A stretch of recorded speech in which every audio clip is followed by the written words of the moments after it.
A fortune built on controlling everything cannot stop a man from choking to death in front of the people he is trying to impress.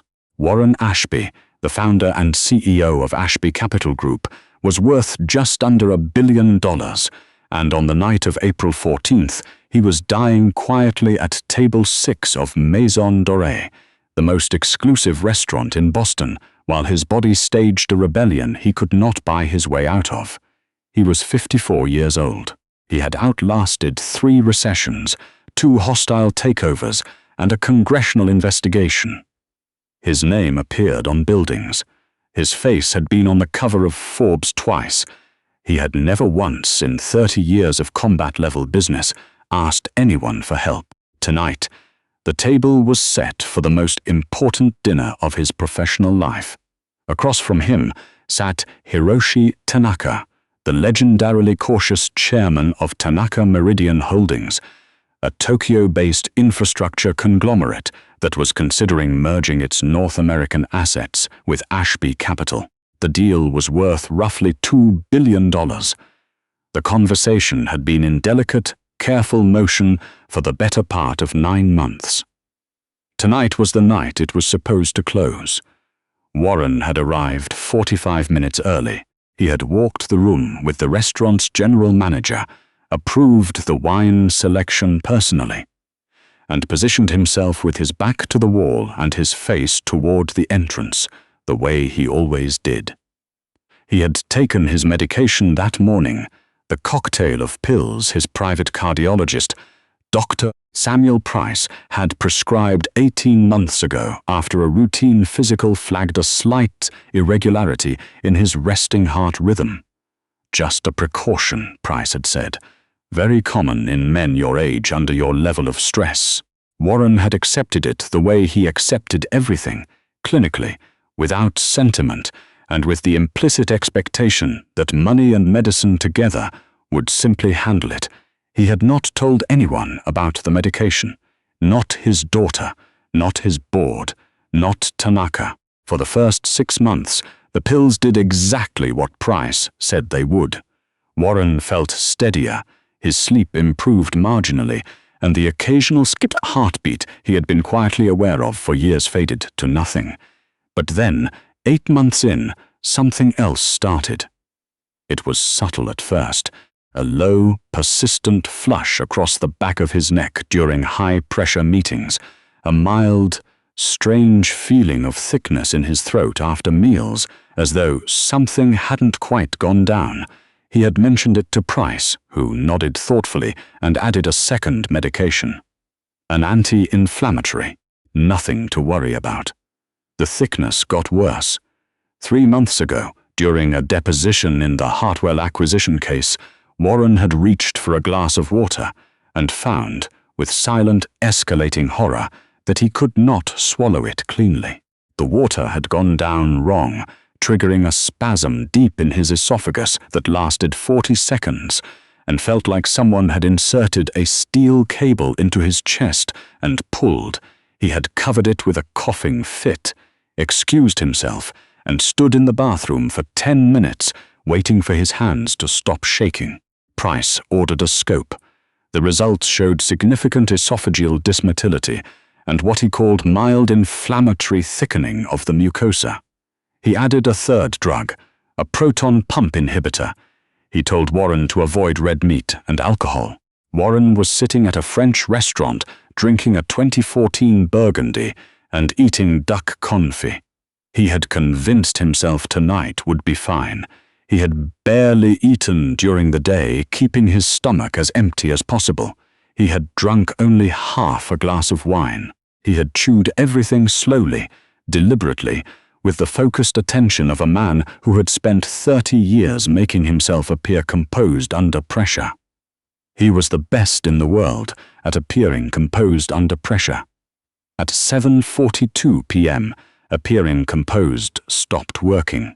It started the way it always did, the creeping tightness, the walls of his throat beginning to misbehave. He reached for his water glass. He took a small, careful sip. He swallowed, and the swallow simply did not complete. the muscles that were supposed to carry the water down locked, mid-motion, into a rigid, clenching refusal. His esophagus went into a full spasm. The pain was extraordinary. It radiated outward from the center of his chest in both directions, simultaneously, an iron band tightening with each second. His diaphragm seized. His airway was not fully blocked. He could still pull thin threads of air through his nose, but the sensation was one of profound, total suffocation. His body was convinced it was dying, and it was not entirely wrong. Warren set his fork down with enormous precision. He placed both hands flat on the table. Across from him, Tanaka was mid-sentence, describing his company's recent infrastructure project in Jakarta, and had not yet noticed anything. Warren's private physician, Dr. Price, was not present tonight. He was at a cardiology conference in San Francisco. He had left a number for the on-call service. The only person at the table who noticed what was happening was not Tanaka's assistant, who was looking at his phone. It was not Warren's own attorney, who was refilling his wineglass. It was the young woman who appeared silently at the edge of his vision, reaching across to remove his appetizer plate. Her name was Josephine Achebe, and she was 28 years old, and she had been watching Warren Ashby for the past 4 minutes. Josephine had not planned to work the private dining room that night. She was assigned to the main floor, tables 12 through 18, the standard Tuesday rotation she had been running for the past 2 years at Maison Dorée. But the regular server for the private room, a man named Patrick, who had worked the room for a decade, had called out with a fever at 5 in the afternoon, and the floor manager had asked Josephine to cover because she was the only other staff member whose French was fluent and whose composure under pressure had never once failed. She had said yes because she needed the overtime, and she needed the overtime because her younger brother Kofi's dialysis schedule had been moved to 3 times a week, and the copay alone was eating through the emergency fund she had spent the last year and a half building, dollar by careful dollar. Josephine had grown up in Worcester, Massachusetts, the eldest daughter of 2 Ghanaian immigrants who had arrived in the country with graduate degrees that American institutions did not recognize, and had built their lives nonetheless, quietly, without complaint, the way her mother described it, with their hands and their minds and their refusal to be diminished. Her father drove a school bus. Her mother cleaned offices at night and took English literature classes during the day, eventually earning a degree she wore like a second citizenship. Josephine had watched all of it and internalized a very specific lesson. Knowledge is the one thing no one can repossess. She had been pre-med at Tufts, full scholarship, Dean's List, 2 summers of clinical research in the hospital's gastroenterology unit.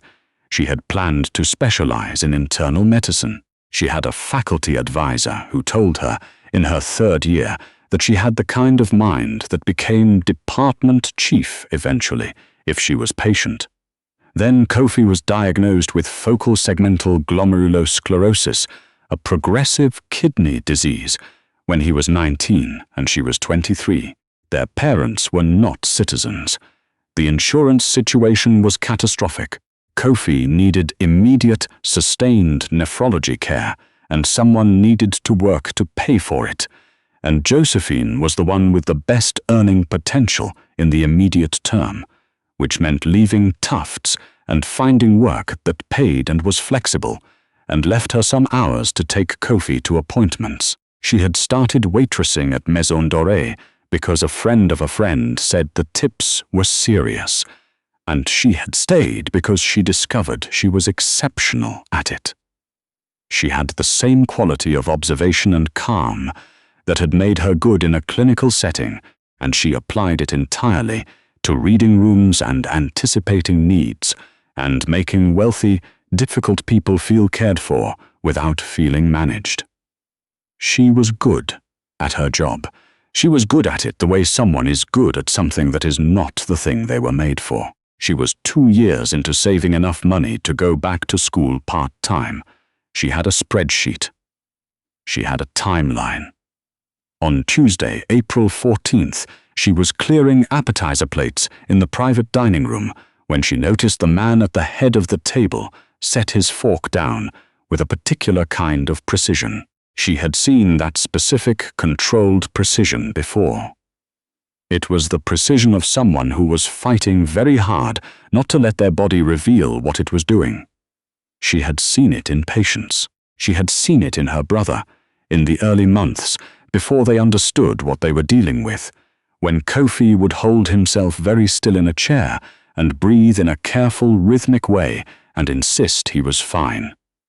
She looked at Warren Ashby more carefully.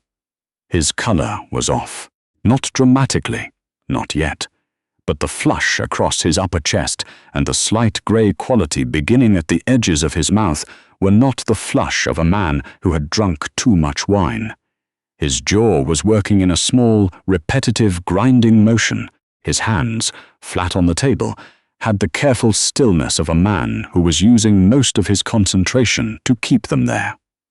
His throat was in spasm. She was almost certain of it. She set the plate she was carrying back on the credenza and did not leave the room.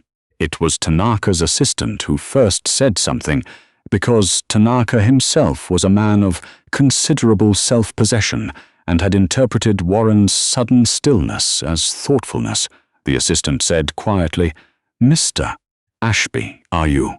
And Warren, with what appeared to be a massive act of will, opened his mouth to say something reassuring, and what came out instead was a sound that was not a word at all. The room changed immediately. Tanaka rose from his seat.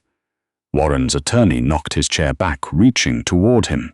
The maitre d', who was standing near the door, stepped forward and pulled out his phone to call 911. Warren was gripping the edge of the table. His face was deeply flushed, his eyes focused on some internal battle with an intensity that Josephine recognized as someone trying to override their own panic. Response. The spasm was ongoing. He was getting air in very thin amounts and with tremendous effort, and he was using all of it to stay upright. Dr. Price's on-call replacement arrived conceptually in the room in the form of Price's associate, a young cardiologist named Dr. Bennett, who had been dining at the restaurant with his wife 2 rooms away. Someone had fetched him. He came in quickly, assessed the situation in about 4 seconds, and immediately reached for his jacket, where he kept an emergency nitroglycerin tablet. Josephine said, clearly and without raising her voice, "Don't give him nitro." Dr. Bennett looked up. Everyone in the room looked at her. "He's not having a cardiac event," she said. "His color pattern is wrong for cardiac. He's in esophageal spasm. Nitro will drop his blood pressure and make it worse." "Excuse me," Dr. Bennett said, with the particular brand of polite dismissiveness that physicians develop for use on non-physicians. "And you are?" "Someone who spent 2 years in the gastroenterology unit at Tufts Medical Center," Josephine said. She crossed the room without waiting for his response. "What medications is he on?" No one answered because no one knew. Warren, who was now listening forward with both forearms on the table, heard the question through the static of his own distress and managed, through extraordinary effort, to say 2 words. "Price prescribes. I need the names," Josephine said. She looked at his attorney. "Is there anyone who has access to his medical records right now? A phone? Anything?" The attorney was already calling someone. Tanaka had stepped back and was watching everything with an expression of absolute stillness that was not panic. It was the look of a man cataloging information at high speed. His assistant was on the phone with 911. Josephine turned back to Warren. She put one hand lightly on his forearm and spoke to him directly and quietly, cutting through the noise in the room. "Mr. Ashby, I need you to listen to me. Can you nod?" He nodded. "Good. "You are not going to die from this. Your airway is not blocked. You are getting air. The spasm will respond to heat and position. I need you to trust me for about 90 seconds. Can you do that?" He looked at her. The look was of a man who had spent 30 years trusting no one, encountering a moment in which he had no other option. He nodded again. "I need him to stand up," Josephine said to the attorney, and the maitre d', slowly. "Get him vertical." "You can't move someone in distress," Dr. Bennett began. "He's not in cardiac distress," Josephine said, without turning around. "He's in esophageal spasm with secondary bronchospasm. Lying him down or leaving him slumped forward will make it significantly worse. I need him standing and slightly forward leaning. Please." They got Warren to his feet. He was shaking. Josephine positioned herself beside him, one hand between his shoulder blades and applied firm, sustained pressure in a specific downward and slightly lateral direction, a technique for interrupting esophageal spasm through vagal stimulation that she had read about in a 2019 paper during her clinical rotation and had watched a senior resident use twice. She spoke to him continuously in a low, steady voice. She told him to try to hum, not to speak, just to hum any note, to send vibration through his vocal cords and down the column of his throat. It felt ridiculous. She knew it felt ridiculous, and she also knew it worked because the vibration helped interrupt the feedback loop the spasm was running on. Warren Ashby, worth $950 million, stood in the private dining room of Maison Doré and hummed a tuneless sound into the air, like a man following instructions he did not understand and had chosen to believe anyway. 40 seconds later, his esophagus released. It was not dramatic. It was not the massive, gasping release from the video of a drowning man. It was quieter than that, a visible, full-body exhale, the slump of shoulders dropping 2 inches, and then the sound of a man drawing a deep, clean, unobstructed breath for the first time in 4 minutes, and then another. Warren reached out and gripped the back of his chair with one hand and stood there, breathing, and no one in the room said anything for a long moment. Dr. Bennett was very still. Warren looked at Josephine. "Thank you," he said.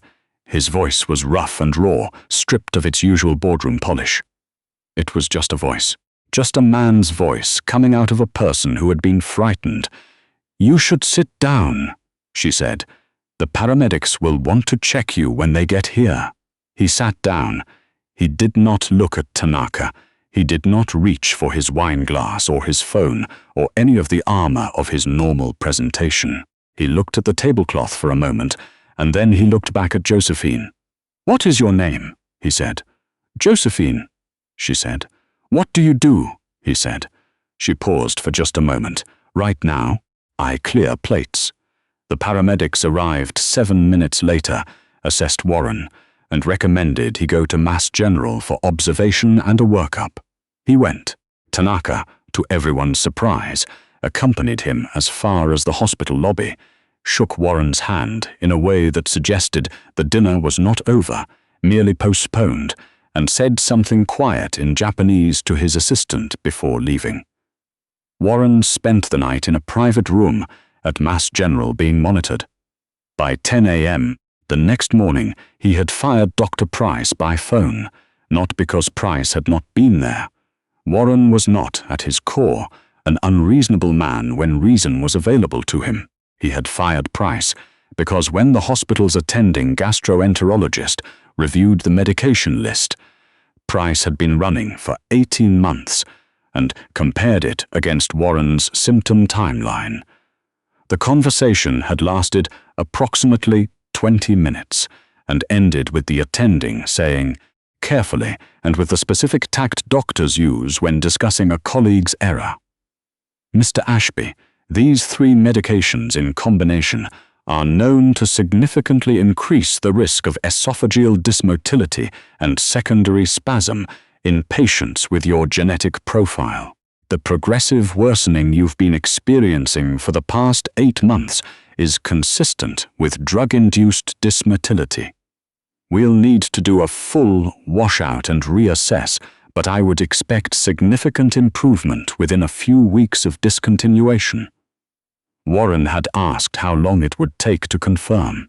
The attending said 3 to 4 weeks for the dysmotility to resolve, assuming no underlying structural damage.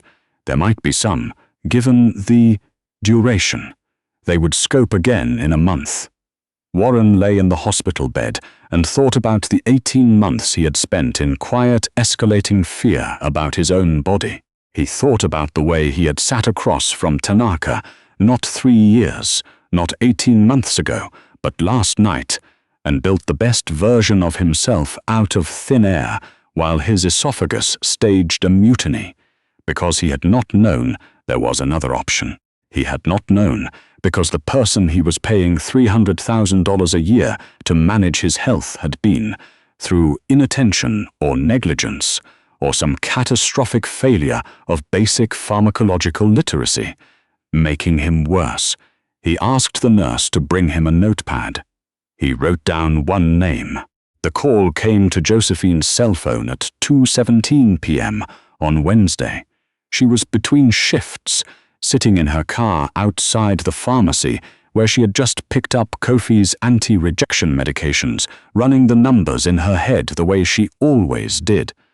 The number on the screen was unfamiliar. She answered it with the particular wariness of someone who had grown accustomed to calls from collection agencies. Miss Achebe. The voice was Warren Ashby's.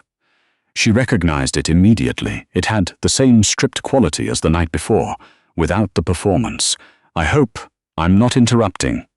No, she said. I'm between shifts.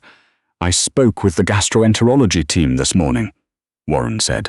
They believe the spasms have been medication-induced for the better part of a year. I've discharged my current physician. Josephine said nothing. She waited. I've also been doing some reading, Warren said. My attorney sent me your background, pre-med at Tufts, GI research, Dean's List. A pause. Why are you waiting tables? My brother needs dialysis 3 times a week, she said, and the co-pays. She stopped herself. She did not know why she was telling him this. It's a temporary arrangement. How much does his care cost? She told him. She did not soften the number or contextualize it. She gave it to him the way she gave everything, directly, without apology. Warren was quiet for a moment. His condition. Is it treatable? Beyond dialysis? He's a candidate for kidney transplant, Josephine said. There's a living donor program at Boston Medical. The evaluation process is extensive and the costs aren't fully covered by what we have. She had this number memorized too. She gave it to him. Miss Achebe, Warren said. I made a fairly significant public statement last night before losing approximately half my normal cognitive function. My attorney has informed me that statements made during a medical event are not legally binding. Josephine's jaw tightened. Here it was. However, Warren continued, I find that I disagree with my attorney on this particular point. I am not in the habit of saying things I don't intend to stand behind, medical event or not. I would like to offer you a position. Formally. She waited. I am dissolving my current concierge medicine arrangement and restructuring my personal health management. I need someone with clinical instincts and no loyalty to the previous protocol. I'm also a trustee on the foundation board of the Ashby Family Medical Trust, which funds programs at Mass General and BMC. Your brother's transplant evaluation and procedure costs would be covered in full through the Trust's Patient Assistance Program. That's independent of any employment arrangement and comes with no conditions. He paused. The position I'm offering is a newly created role. Director of Health Strategy. The salary is $1 million. Paid in annual installments over the first year, beginning immediately with a full benefits package and a commitment to funding your medical school completion at whatever institution you choose. Josephine sat in her car outside the pharmacy. She looked at the prescription bag in her lap. She thought about the spreadsheet on her phone, the one with the carefully documented timeline of returning to school, built out of overtime shifts and skipped dinners and a savings rate that would have been impressive for anyone's, and was, given her circumstances, something very close to a miracle of discipline. She thought about Kofi, who still called her Joe, and who had never once, in 5 years of being sick, said anything like "This is your fault," or "You should go back to school." He just watched her with that particular careful attention of a younger sibling who understands exactly what their existence is costing someone they love and says nothing, because what is there to say? "Mr. Ashby," she said, "I need to think about it." There was a brief silence. Warren Ashby, who was accustomed to a certain speed of decision-making from the people around him, said, "Of course, 24 hours, she said. 24 hours, he agreed. She hung up and sat with the phone in her hand for a long time. Then she called Kofi. The thing that almost stopped her was not distrust of Warren Ashby, specifically. She had looked him up, the way she looked everything up, thoroughly, from multiple angles, without letting the first thing she found be the last thing she believed. He had a reputation for being difficult and exacting and intolerant of inefficiency, and also a reputation for keeping his word in business dealings with a consistency that was unusual enough in his industry to be specifically noted. He had not built his fortune by being sentimental, but he had also not built it by reneging.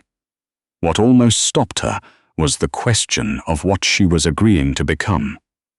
Not in the abstract sense. She knew what the job was. She was not naive about what the job was. She had spent 2 years developing a clinical eye and 5 years since developing a different kind of intelligence, the kind that comes from watching people with enormous power behave in the presence of people they consider beneath them, and learning everything that reveals. She knew what Warren Ashby was when he was at his most composed, and she had also seen him stripped of it, which was, she thought, more than most people in his orbit had ever gotten.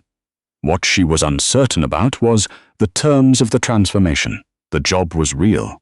The offer was real. But she had spent 5 years making herself fit inside a role that was smaller than her ability, and she had learned how to do it, and there was something frightening, genuinely frightening, not just uncomfortable, about the possibility of expanding back out. She called her mother that night. After Kofi was asleep, her mother listened to the whole story in silence, which was unusual for her. When Josephine finished, her mother said, "You already know what you're going to do." "I'm not sure I do," Josephine said. "You called me to make sure you're allowed," her mother said. "You are allowed. You've been allowed. You never needed anyone's permission for anything, Joe. That's the thing you inherited from this family. Now use it." She called Warren at 8 a.m. on Thursday morning. She told him she would take the position. She had 3 conditions. She was not going to pretend to be anything other than what she was. Someone who had clinical training that was not complete, who had not finished her degree, who would be honest about the edges of her knowledge and transparent about when she needed to defer to someone else. She was not going to be managed through his attorney, and the arrangement regarding her brother was to be fully independent of her employment, as he had said in writing, before she signed anything. Warren said, "Those are reasonable conditions." She said, "I know." He almost said something else and then didn't. She could hear the almost pause of it. She thought he was possibly unaccustomed to people telling him they knew their own conditions were reasonable, because in his world the expectation was negotiation, the perpetual repositioning of terms, and she had offered him none of that. Just clarity. "My attorney will send you the documents this afternoon," he said. Full disclosure, He will also have placed language in the agreement that he believes protects my interests in ways that don't fully protect yours. Review it carefully and get your own counsel. She had not expected that. She paused. Thank you, she said. You told my esophagus to hum, Warren said, and the edge in his voice was something that might, in a certain light, have been humor. The least I can do is tell you where the landmines are. The press conference happened 3 weeks later, after Warren's symptom-free follow-up scope, after the Tanaka Meridian deal reopened and accelerated to a close that surprised everyone, including the analysts who covered Ashby Capital for a living. Warren stood at the podium with no prepared notes, which was unusual for him, and explained that he had spent 18 months being progressively harmed by a medical protocol no one had adequately reviewed, and that a young woman working a dinner service had identified what 3 physicians with significantly more credentials had missed entirely. He said her name. He described what she had done. He described what she was going to do. Josephine stood to his left and slightly behind him in a charcoal blazer she had bought the day before with money she had not previously had. She looked at the room full of cameras and journalists and financial analysts and thought about Kofi, who was at Boston Medical that morning for his first transplant evaluation appointment, accompanied by their mother, who had taken the day off from the literature class she was currently teaching as an adjunct at UMass Boston, and who had sent Josephine a text that morning that said simply, "We are here. Go do the thing." At the podium, Warren finished speaking and stepped back, and Josephine stepped forward, and the room's attention shifted to her in a way she felt physically, a wave of assessment, of calculation, of the specific skepticism that greets anyone who has arrived at a place of visibility from a place no one expected. She looked out at all of it and did not flinch from any of it. "I've been asked to say a few words about the work ahead," she said. Her voice was the same voice she had used in the private dining room 3 weeks ago, clear, unhurried, not requesting permission from anyone. "I'd like to start by saying that the things I know because of where I've been. Not in spite of it. Difficulty is not a detour from expertise. For a lot of people in this country, it is the path." She let that sit for a second. "My brother starts his transplant evaluation today.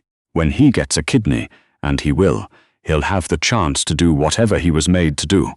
I intend to give him the same speech my mother gave me." She paused. She said, "You don't need anyone's permission. Use what you have." She stepped back. Warren, to her left, said nothing. But she noticed, because she noticed everything, that he nodded once. The small, specific nod of a man who has revised a significant assumption and is not embarrassed to show it. Kofi got a kidney 11 months later from a living donor matched through the Boston Medical Program. He was 26 years old. The surgery lasted 6 hours and went cleanly, and afterward he cried for a long time, not from pain, and their mother held his hand, and Josephine sat in the waiting room and allowed herself, finally, to cry too. Not from fear, the way she had cried in the car outside the pharmacy in the hard years, but from something she did not immediately have a name for, and eventually recognized as relief so complete it felt, in her chest, like breathing for the first time. She started medical school the following September. She was 31. Her faculty advisor looked at her transcript and her research background and her 2 additional years of clinical observation. She had insisted on that language in her contract with Warren, formal clinical observation hours embedded into the health strategy role, and told her she was going to have to work harder than people who had come straight through. She said she knew. She said she was used to it.